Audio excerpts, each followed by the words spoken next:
Yisabatha namhla Nkosi, yimini yakho, bayavuya abantu bakho ngale mini yakho. Wawuphuma namhla Nkosi engcwabeni lakho, wakufisa ukufa namhla ngokuvuka kwakho. Uvukile wena nhloko yabo bakholwayo, sakuvuka nathi ngoko thina sikholwayo. Maliviwe ilizwi lakho ngabaninzi namhla, mabavuswe ekufeni babe nawe namhla. Sibulela wena Yesu kuyo lendlu yakho, sinezinto zonke thina ngokuvuka kwakho. Khamente mandibulise ngale ntsasa ngelihle igama lenkosi, umfeli nomvukeli wami uYesu Kristu, amen. Sidibana ngale ntsasa yovuko lukaYesu, ngale mini uYesu avuka ngayo. Ingelosi yaqenqa ilitye ngale mini elalisengcwabeni livale ingcwaba likaYesu, yavela kubantu besifazane yabaxelela uba uYesu uvukile. So ngale mini sisasemakhaya, ngale mini yovuko sihleli nemindeni yethu, ndicela ke sisondele kuThixo sive uba uThixo uthini elizwini lakhe ngale mini. Masithandaze.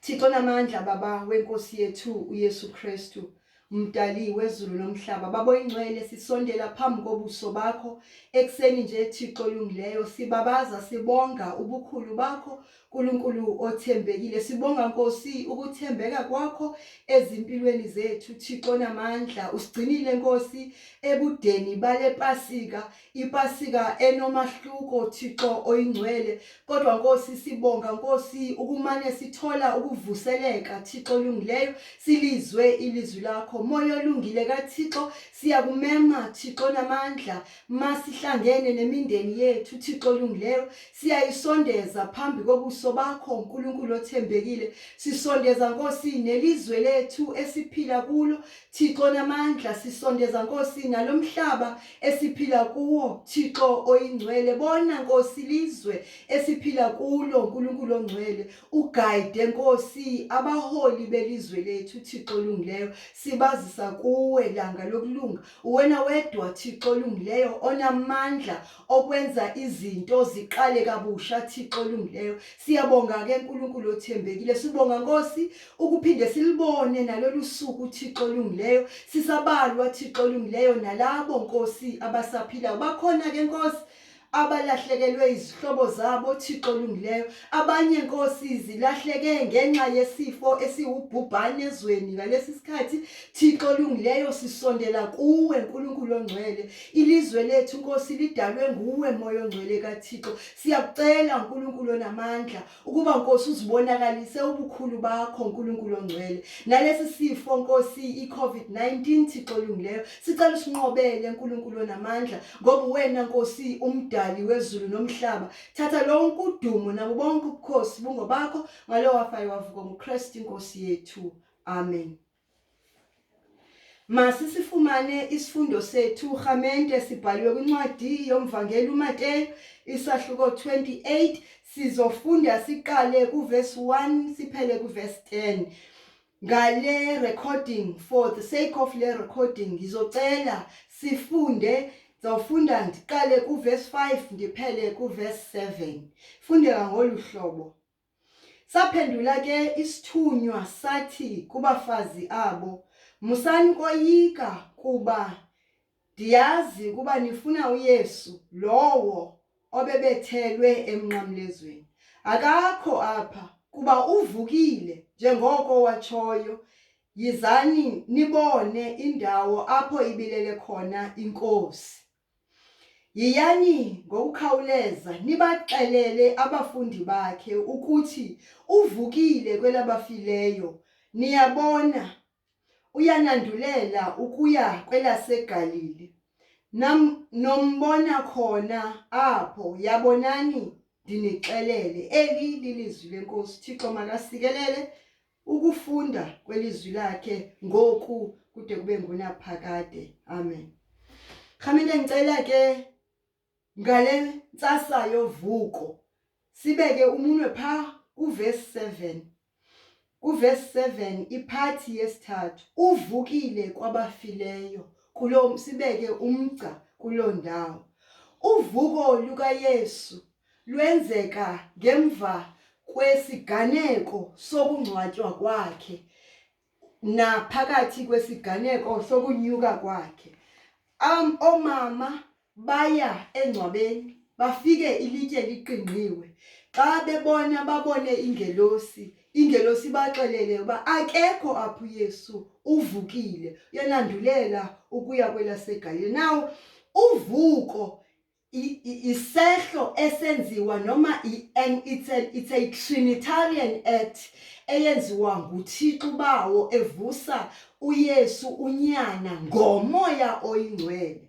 Now kudala eBhayibhelini kukhona abavuka uLazarus sebevukile evuswa nguYesu, kodwa lolu vuko lunomahluko kuba kufanele kugcwaliseke isibhalo, kufanele kufakazeke ukuthi lo uYesu uyindodana kaThixo, ukwanguThixo. So oluvuko lubalulekile ukuze thina maKristu sikwazi, njengoba sikholelwa kuYesu, lusinike ithemba. Luminisha ntoni ke kuthi thina maKristu?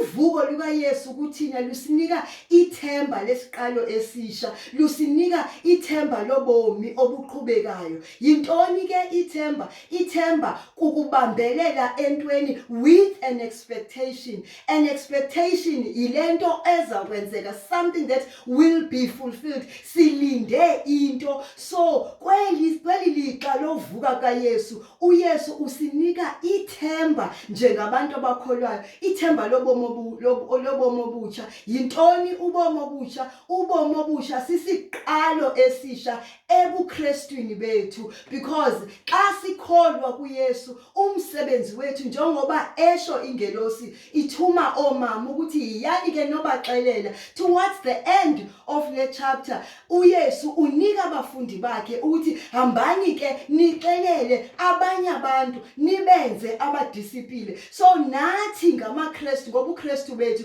kungumsebenzi wethu ukuthi obubomi obusha esibuzuzayo ngokuvuka kukaKristu sikwazi ukukushare nabanye abantu. Mhlawumbe yintoni ke entsha onayo wena ezawuqala kabusha in this period esizawuphuma kuyo kupheleni kuka-April ye lockdown eSouth Africa? Sibe nethuba lokuweshipa emakhaya wethu nemindeni yethu. Mhlawumbe uThixo usinika another chance esiyokuthi xa kuqala ubomi obutsha, xa evuka unyana wakhe, obethu ubomi buqale si-united nefamily zethu, sikwazi ukumdumisa nemindeni yethu, sikwazi ukuthi xa sisondela kuye akuzi mna kuphela ndize nesiqu sami, kodwa ndiza nendlu yami yonke. Sixelise uYoshua owathi mna nendlu yami somkhonza uYesu uJehova. So ngale mini yokuvuka kaYesu kungumthandazo wami ukuthi umuntu ngamnye athathe isinqumo sovuko, athi ndiyavuselela, athi ndiyavuka njengoba kuqala izinto ezintsha, ndiyazivuselela mna nomndeni wami ukuze kungasweleki icawe yangomso, ukuze sikwazi ukuthi sisondele nemindeni yethu kuThixo. So kungumthandazo wami ukuthi ngeli xesha sisemakhaya sikwazi ukuthi simdumise sonke uThixo, siqale kabusha, siye phambili ebuKristwini bethu.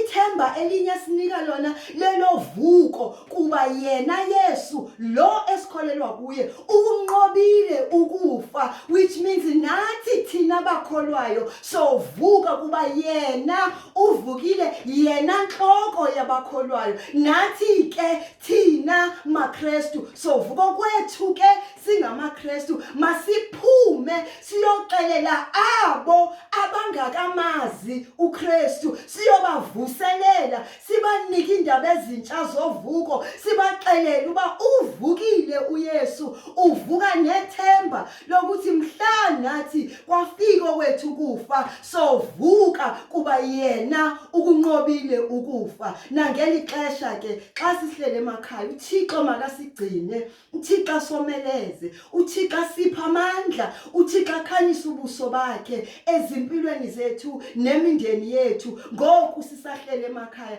siyazi uba sibambelele ethembeni elimiyo ithembe lingashukumiyo ithembe linguYesu ithemba elivukile kuba njengoba evukile uvuke nobomi obusha kuthi sonke Thixo sigcine someleze ngamaxesha onke masithandaze Thixo namandla siyabonga mdalo wezulu nomhlaba sibonga umusa nothando lwakho sibonga Nkosi ukugcinwa isandla sakho somusa sibonga Nkosi ukuthi ngale mini yokuvuka kwakho Thixo olungileyo usayinkosi uyabusa ezimpilweni zethu siyakumema ke Thixo olungileyo maseliwili ilizwi lakho uNkulunkulu namandla ukuthi Nkosi usiguide Thixo olungileyo usiqondise uNkulunkulu othembekile ukuze sikwazi Nkosi ukuphila elizwini lakho ukuze sikwazi Nkosi ukulenza ilizwi lakho Thixo olungileyo singenzeli thina kuphela kodwa Nkosi size thina nemindeni yethu sikwazi Nkosi ukukukhonza siyabonga ke Nkosi sibonga Nkosi ukuthi ivuke indodana yakho sisekulelizwe Thixo olungileyo siyazi ke Thixo olungileyo ukuthi isinika ithemba lobomo obuzayo isinika ithemba lobomo obusha hlala nathi ke menzi wethu ophezulu usigcine Nkosi usivelele kwizimo zonke esikuzo ngoku kude kube ngunaphakade amen Mawuthi umusa wenkosi yethu uJesu Kristu uthando lukaThixo nobudlelane bukaMoya Ngcwele umusa uphumule uhlale phakathi kwethu sonke manje kuze kube ngunaphakade amen